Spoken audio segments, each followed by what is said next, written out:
Un saludito para todos y bienvenidos una vez más a un nuevo video en el canal de YouTube de Fútbol 11. Esta vez, y como ya lo vieron en la miniatura, luego de varios días en los que ya analizamos la llegada del profesor Hernán Gómez, creo que hay que darle un cierre como corresponde a la etapa del profesor David Dóniga al frente de la selección nacional, básicamente analizando qué es lo que ocurrió en los 420 días en los que fue entrenador de la selecta.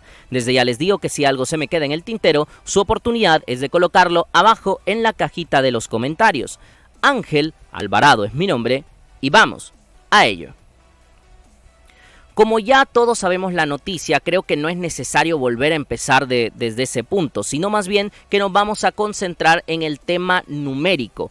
¿Cuáles son los números de esos 420 días del profesor Dóniga como entrenador de El Salvador?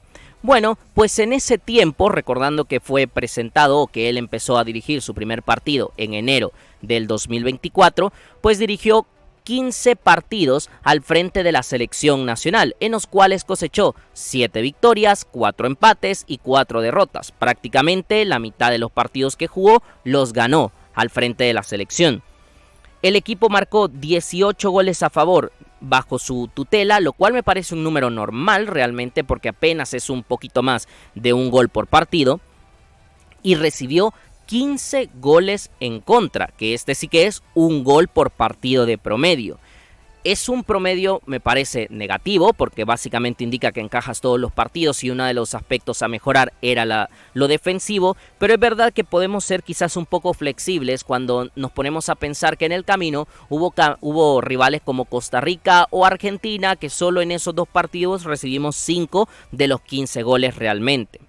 Un dato que me llamó la atención y que de hecho yo lo comenté en su momento en algún directo fue que al mando de David Dóniga debutaron 9 jugadores en la selección nacional, entre ellos Nathan Ordaz, Francis Castillo o Ezequiel Rivas, además de que llegaron algunos debutantes inéditos, como fue el caso de Gabriel Richbicki, que nunca había recibido una convocatoria con la selección y aunque no jugó, pero estuvo presente en la última fecha FIFA para la selección nacional. Perdón, en la penúltima fecha FIFA. Ahora bien, esto es lo concreto, lo real, lo que no se le puede quitar al profesor David Dóniga. Creo que por números no está mal su etapa. Ojo, solo por números, porque casi ganó la mitad de los partidos que jugó.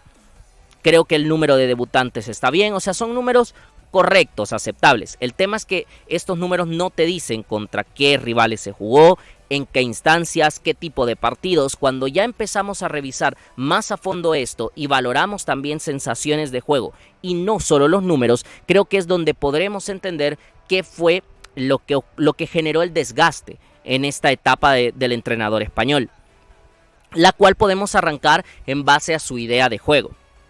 La estructura más utilizada por el profesor David Dóniga fue el 3-5-2, que aquí se instauró la era de los 3 centrales en El Salvador. Ya se había jugado partidos con línea de 3 en algún momento con Hugo Pérez, pero habían sido partidos puntuales. En el caso de David Dóniga era claro que su estructura principal para la selección era la línea de los 3 centrales. Es verdad que en el camino, sobre todo en los últimos partidos, vimos un cambio al 3-4-3 debido a la inclusión de extremos. En algún momento en contra Perú, de hecho, llegamos a ver un 3-4-2-1, pero lo más habitual era esto, el 3-5-2, 3 centrales, 3 mediocampistas, 2 carrileros, 2 delanteros.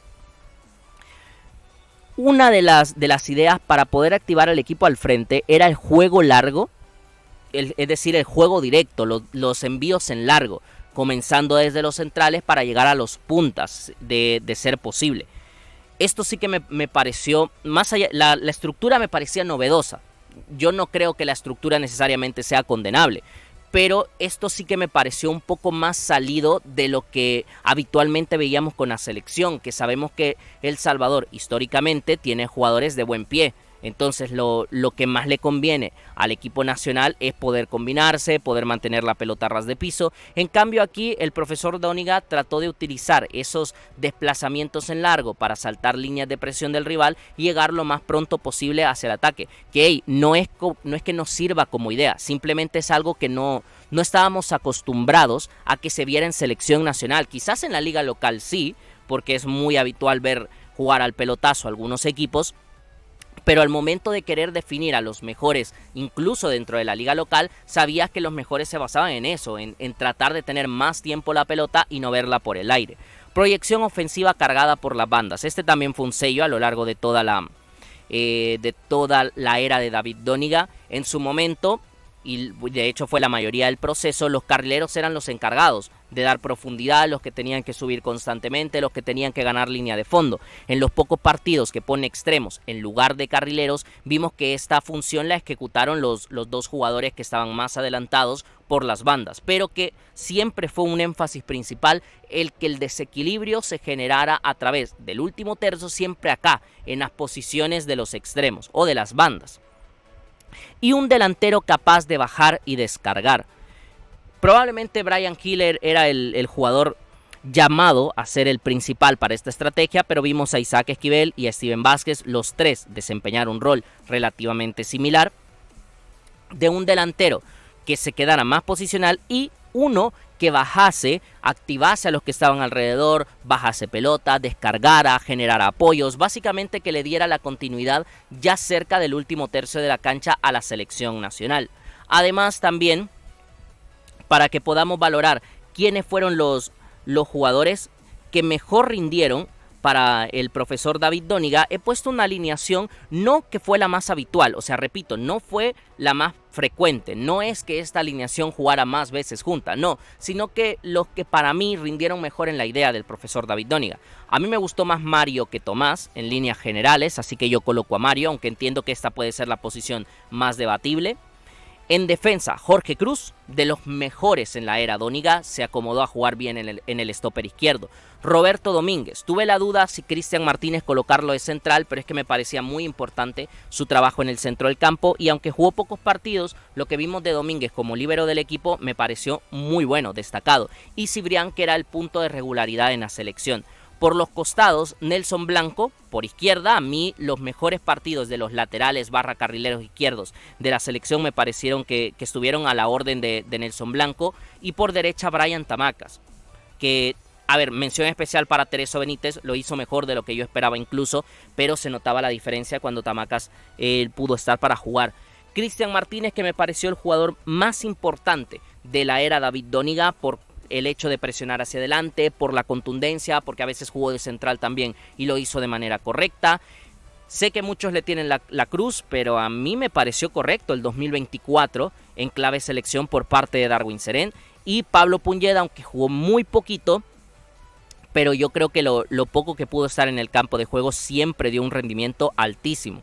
Y adelante, aunque sé que hay opciones como Nathan Ordaz, que llega al final, o Francis Castillo, que es otro de los que me sorprendió gratamente, pero a mí el trabajo de Steven Vázquez por tiempo, por goles, por eficiencia, y sobre todo lo de Rafael Tejada en cuanto a desequilibrio y también generar números, me parecieron los dos jugadores más importantes de la ofensiva de la selección. Ahora, de aquí hacia adelante, quiero que tratemos también de analizar cosas buenas y cosas malas. Sería injusto decir que todo fue malo en la era David Doniga, así que quiero arrancar con eso, con el vaso medio lleno. ¿Cuáles fueron los aciertos del entrenador español? Por una parte, incorporar a Nathan Ordaz y Francis Castillo. Aunque haya sido el final, bueno, terminó dando su brazo a torcer, incorporando jugadores muy desequilibrantes por las bandas, y que realmente el Salvador sí sintió la diferencia en los últimos dos partidos al momento de agregar futbolistas básicamente en los extremos para acompañar a los laterales, para generar superioridad, y creo que los dos, cada uno a su manera, le rindieron a la selección. Obtener los objetivos deportivos más salir de la mala racha sin ganar. Esto es algo que no le podemos quitar al entrenador español. ¿Qué tenía que hacer el profesor David Doniga al mando de la selección? Clasificar o ascender a la Liga de Naciones A, lo logró. Clasificar a la Copa Oro 2025, lo logró. Salir de la mala racha que se llegó a extender a 22 partidos sin ganar, y lo logró. Luego las formas nos gustarán más o nos gustarán menos, porque es evidente que la mayoría hemos terminado inconformes con la manera de jugar de la selección, pero eso no le puede quitar al entrenador español que lo que tenía que hacer lo realizó. O sea, ahí están los resultados, o ahí están los frutos de lo que hizo. Insisto, luego cuando empezamos a hacer un análisis mucho más macro, entendemos que no todas las formas fueron buenas, pero eso está ahí, el hecho de que consiguió los objetivos. Y finalmente la explosión definitiva de Jorge Cruz. A mí no me parece casualidad que el 2024 haya sido el mejor año de Jorge Cruz y que coinciden que fue su primer año asentado en la selección. Que sí, jugando como stopper izquierdo, como central por izquierda en línea de 3, pero es que me pareció excelente. Seguramente junto a Cristian Martínez los dos mejores jugadores de la era Doniga, y después en el torneo local lo supo trasladar también. Un gran clausura 2024 y campeón de la apertura para finalizar el año. Pero no todo es color de rosa, hay que saber valorar también lo negativo, la poca flexibilidad en el sistema, y yo le agrandaría a la poca flexibilidad en ideas por parte del entrenador. En cuanto al sistema, la flexibilidad solo la hubo al final de la CONCACAF Nations League, y yo creo que esto también en base a que él entendió que debía buscar algo diferente, que no le estaba dando la seguridad total para poder quedarse con la clasificación o los objetivos deportivos que se había trazado, y no se podía quedar la selección a medio camino de los dos objetivos más importantes del año 2024. Ahí es donde decide ser flexible, pero luego la línea de 3 centrales la mantuvo, a pesar de que por momentos era mejor incluso tener una variante para contextos muy puntuales de partido. Costó mucho el ver extremos en lugar de delanteros, incluso los extremos que llevaba los usaba como falsos 9, y eso te indicaba creo yo, muy arraigado que estaba la idea que a él le convencía. Y también en el tema de la flexibilidad podemos integrar el tema de los jugadores con los cuales no quiso conversar para que regresaran a la selección. Indistintamente el por qué, y es verdad, sí que hay que reconocer que en algunos casos pues los jugadores también tenían su responsabilidad negativa, pero creo que como capitán del barco su responsabilidad era tratar de convencerles que regresaran. Luego podrían arreglar particularmente lo que cada quien necesitaba en cada caso puntual, pero el hecho de perdernos a jugadores porque él mencionaba que el jugador que quiere estar en la selección debe estar convencido plenamente y el entrenador no tiene por qué ir a convencerlo, me pareció un error por parte del entrenador español, porque perdíamos armas que perfectamente nos pudieron haber ayudado a que la cosa fuera menos complicada en nuestros partidos, y no las tuvimos. Autocrítica solo basada en resultados y no apreciación del juego. Esto lo hablo sobre todo en el exterior. Yo no creo que hacia el interior David Doniga y su cuerpo técnico no analizaran que el rendimiento de la selección no estaba siendo bueno. No obstante, lo que ellos exteriorizaban o expresaban a los medios de comunicación / opinión pública es que las cosas estaban bien porque ahí estaban los resultados. Y yo creo que ese es un mensaje erróneo, porque la mayoría se da cuenta que el rendimiento o el desempeño de la selección no está siendo positivo. Por lo tanto, lo que tú esperas de tu entrenador es que, sí, claro que valore el triunfo, es que nadie está diciendo que no tengas que valorar el triunfo, pero perfectamente puedes decir, oye, ganamos, pero no convencimos en esto, hay que seguir mejorando porque lo que estamos mostrando hasta el momento no nos alcanza. Entonces creo que al escudarse tanto con el argumento de los resultados antes que las sensaciones o el desempeño de juego del equipo en el campo, le fue generando un conflicto del cual luego no pudo levantarse. Y no hay 90 minutos redondos. Hay buenos tramos. Sería mentira decir que no hubo tramos positivos de la selección en los partidos, pero no hubo 90 minutos que tú puedas destacar y decir, sí, o sea, este fue un buen partido en general. Hay un buen primer tiempo contra Honduras, un buen primer tiempo contra San Vicente y las Granadinas en un partido que perdimos. Los últimos dos creo que son relativamente buenos, pero no hay ninguno del que tú puedas saber o salir convencido de que la selección jugó bien.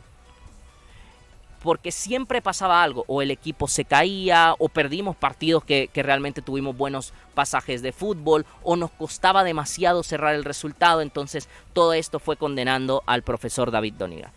Tras todo lo que hemos analizado, ¿a qué conclusiones puedo llegar entonces? Lo primero, el equipo no llegó a sentirse cómodo en el terreno de juego. Y esto se notaba, insisto, porque no llegamos a cerrar partidos de buena manera, ni siquiera en los que había una alta claridad de que éramos mucho mejores que el rival dentro del campo. Esto fue una red flag bastante contundente. La línea de 3 no es un mal concepto, pero si no se podía ejecutar, había que reevaluar el plan. En el fútbol no existe una sola manera para ganar y la línea de 3 centrales no es un pecado ni mucho menos. Hay equipos, clubes importantísimos a todo nivel que han ganado utilizando la línea de 3. O sea, el concepto no me parece malo. El tema es que si tú estás notando que tu equipo no se está sintiendo cómodo o no le estás pudiendo transmitir lo que tú quieres con esa idea, hay que tratar de variar. No te puedes morir con tu idea fácilmente solo porque tú estás convencido que va a ser la mejor cuando el equipo no te demuestra lo mismo dentro del campo. Y finalmente el gran objetivo demandaba un cambio. Quizás llega un poco tarde, a mi gusto llega un poco tarde el cambio de entrenador, pero sí es verdad que lo que había pasado en un año dejó bastante claras las cosas y todo pintaba a que podía ocurrir. Tras no empezar trabajando en los primeros meses del año, se terminó confirmando que el entrenador español no siguió con la selecta.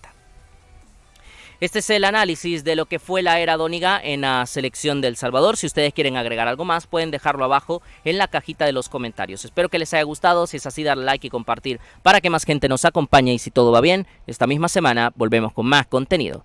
Un saludito para todos, cuídense mucho. Chao, chao.